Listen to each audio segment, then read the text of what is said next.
ഞാൻ മുരളീധരൻ കൊഞ്ചേരില്ലം. ഞാനൊരു പ്രത്യേക വിഷയം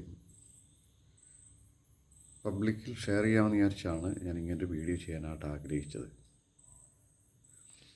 കേരളത്തിലെ മോട്ടോർ വെഹിക്കിൾ ഡിപ്പാർട്ട്മെൻറ്റ് ഒരു പുതിയ സംവിധാനം കൊണ്ടുവന്നിട്ടുണ്ട്.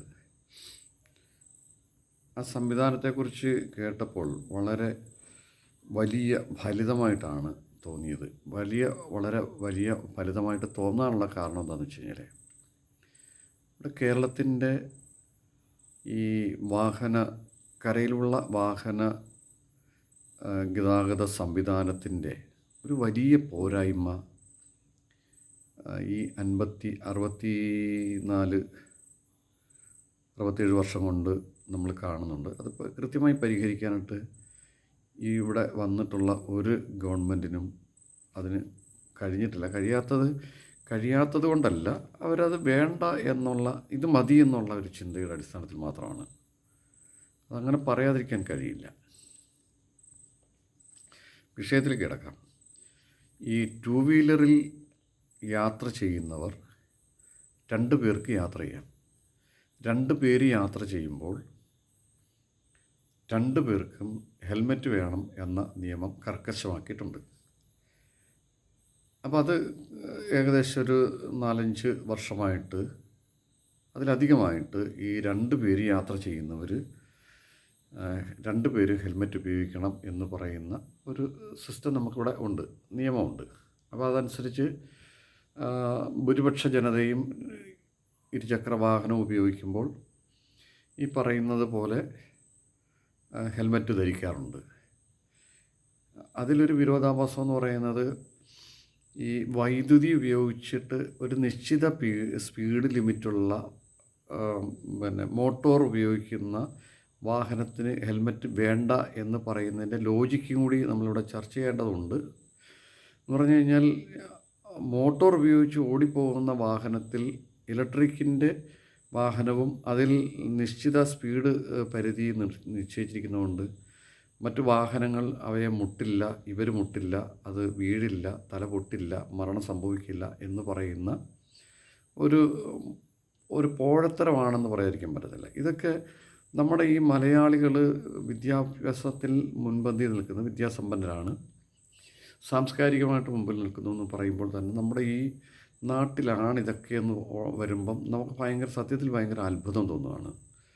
അപ്പോൾ ഇത് ശരിക്കും ഒന്ന് പരിശോധിക്കപ്പെടേണ്ട വിഷയങ്ങളാണ്. ഇവിടുത്തെ സാധാരണ ജനങ്ങൾ ജനാധിപത്യ രാജ്യത്ത് ജീവിക്കുമ്പോൾ അവരുടെ സമസ്ത മേഖലയിലെയും സ്വാതന്ത്ര്യത്തെ ഹനിച്ചുകൊണ്ട് അവരുടെ ജീവനും സ്വത്തും സംരക്ഷിക്കാനാണെന്നുള്ള വ്യാജേന എന്ന് പറയാൻ കൂടി ഞാൻ ആഗ്രഹിക്കുന്നുണ്ട്. എന്നിട്ട് വഴിയിൽ പോലീസും ഈ മോട്ടോർ വെഹിക്കിൾ ഡിപ്പാർട്ട്മെൻറ്റും നിന്നിട്ട് തെറ്റ് ചെയ്യുന്നവരുടെ കയ്യിൽ നിന്നും പണം വാങ്ങിക്കുക എന്നുള്ളതാണ്. ഇപ്പോൾ ഹെൽമെറ്റ് വെക്കാതെ 2 പേര് യാത്ര ചെയ്ത് വരുമ്പോൾ ആ യാത്രക്കാരിൽ നിന്നും പിഴ ഈടാക്കിയിട്ട് അവർക്ക് വീണ്ടും അടുത്ത ആളിൻ്റെ പരിശോധനയ്ക്ക് നിൽക്കുന്ന സ്ഥലം വരെ അവർക്ക് ഈ വാഹനം ഹെൽമെറ്റില്ലാതെ ഓടിച്ചുകൊണ്ട് പോകാം. അത് അടുത്ത ആളുടെ അടുത്ത് ചെല്ലുമ്പോൾ ഈ പിഴ കൊടുത്ത ചീട്ട് കാണിച്ചു കഴിഞ്ഞാൽ അവർക്ക് അവിടെ നിന്നും പോകാം. അപ്പം ഇത് ശരിക്കും ഒരു നിയമം നടപ്പിലാക്കുക എന്നതിനേക്കാൾ ഉപരിയായിട്ട് പണം പബ്ലിക്കിൽ നിന്നും വസൂലാക്കുക എന്നുള്ളത് മാത്രമാണ്. അവിടെ ഒരു സത്യസന്ധതയും ഇല്ലെന്ന് നമുക്ക് പറയാതിരിക്കാൻ പറ്റത്തില്ല. അതുപോലെയുള്ള മറ്റൊരു എന്താ പറയുന്നത്, ഒരു ആളുകളെ പറ്റിക്കുകയും കബളിപ്പിക്കുകയും ഒരു വിശ്വാസവഞ്ചന നടത്തുകയും ചെയ്യുന്ന ഒരു ഇതാണിപ്പം വന്നിരിക്കുന്നത്. അതായത് നമ്മുടെ കേരളത്തിൽ റോഡുകളെല്ലാം കുണ്ടും കുഴിയായിട്ട്, മഴക്കാലത്ത് ഏത് റോഡിലാണ് കുഴിയുള്ളത് ആ കുഴിയുടെ ആഴം അറിയാൻ പറ്റാത്ത രീതിയിൽ കലക്കവെള്ളം കിടക്കുന്നതുകൊണ്ട് പല 2 വീലറുകാരും അതിൽ ചെന്ന് വീണിട്ട് അപകടം സംഭവിക്കാറുണ്ട്, മരണപ്പെടാറുണ്ട്. ഇതിന് PWD എന്ന് പറയുന്ന സംവിധാനത്തിൻ്റെ പിഴവ് കൊണ്ടുണ്ടാകുന്ന അപകടത്തിനോ അപകടമരണത്തിനോ അത് കോമ്പൻസേഷനായി പണം കൊടുക്കുന്നൊരു സംവിധാനം നിലവിൽ കേരളത്തിൽ പ്രവർത്തിക്കുന്നുണ്ട്. അത് എറണാകുളത്താണ്. പക്ഷേ അത് ഈ സാധാരണ ഈ 2 വീലർ ഉപയോഗിക്കുന്ന ആളുകൾക്ക് അതിനെക്കുറിച്ച് യാതൊരു അവയർനെസ്സും കൊടുത്തിട്ടില്ല ഈ ഗവൺമെൻറ്. അപ്പോൾ അതങ്ങനെ നിൽക്കട്ടെ. ഇവിടെ പ്രതിപാദ്യ വിഷയമെന്ന് പറയുന്നത്, ഈ കുഴിയും കുഴിയും നിറഞ്ഞു നിൽക്കുന്ന ഈ റോഡിലൂടെ ഹെൽമറ്റ് വെച്ചിട്ട് 2 പേര് യാത്ര ചെയ്യുമ്പോഴും ഈ ഓടിക്കുന്ന ആളിന് ഈ കുഴി എവിടെയുണ്ട്, കുഴിയുടെ ആഴം എത്രയാണെന്നൊന്നും തിരിച്ചറിയാൻ കഴിയുന്നില്ല. സ്വാഭാവികമായിട്ട് ആ കുഴിയിൽ വീണിട്ട് അപകടം സംഭവിക്കാറുണ്ട്. ഈ പറഞ്ഞ രീതിയിൽ തന്നെ മരണം വരെ സംഭവിച്ചിട്ടുള്ള സംഭവങ്ങൾ നമ്മുടെ കേരളത്തിലുണ്ട്.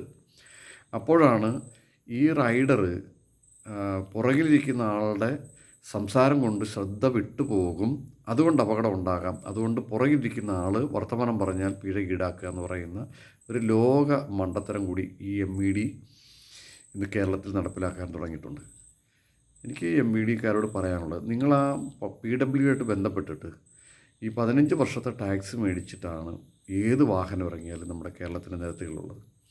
ഈ റോഡുകളെല്ലാം മറ്റിതര സംസ്ഥാനങ്ങളെ പോലെ തന്നെ വളരെ സുരക്ഷിതമായി യാത്ര ചെയ്യാൻ കഴിയുന്ന തരത്തിലുള്ള റോഡുകൾ നിർമ്മിച്ചതിന് ശേഷം ഇത്തരം കാര്യങ്ങൾ ചെയ്തു കഴിഞ്ഞാൽ അതിലൊരു സത്യസന്ധതയുണ്ട്, ഒരു സുതാര്യതയുണ്ട്. ഇവിടെ നിങ്ങൾ പണം എന്നത് മാത്രം ലക്ഷ്യം വെച്ചുകൊണ്ടാണ് ഇത് എന്നത് വളരെ വ്യക്തമാണ്. അതുകൊണ്ട് പബ്ലിക്കാണ് ഇത് മനസ്സിലാക്കേണ്ടത്. നമ്മൾ അനാവശ്യമായി ഇത്തരം കാര്യങ്ങളിൽ നമ്മൾ വ്യഗ്രത കാണിക്കാത്തതും എന്തെല്ലാം കാണിച്ചാലും അതിനെ സഫർ ചെയ്തുകൊണ്ട് മുന്നോട്ട് പോവുകയും ചെയ്യുന്ന ഒരു ജനതയായതുകൊണ്ടുമാണ് ഇത്തരത്തിലുള്ള അബദ്ധജടിലമായിട്ടുള്ള നമ്മുടെ മുഴുവൻ സ്വാതന്ത്ര്യത്തെയും ഹനിക്കുന്ന തരത്തിലുള്ള ഇത്തരം മുട്ടാത്തർക്ക ന്യായ വ്യവസ്ഥിതി നടപ്പിലാക്കുന്നത്. എല്ലാവരും ഇത് പരിശോധിക്കണം. അതുകൊണ്ടാണ് ഞാൻ ഈ വീഡിയോ ചെയ്തത്. നന്ദി, നമസ്കാരം.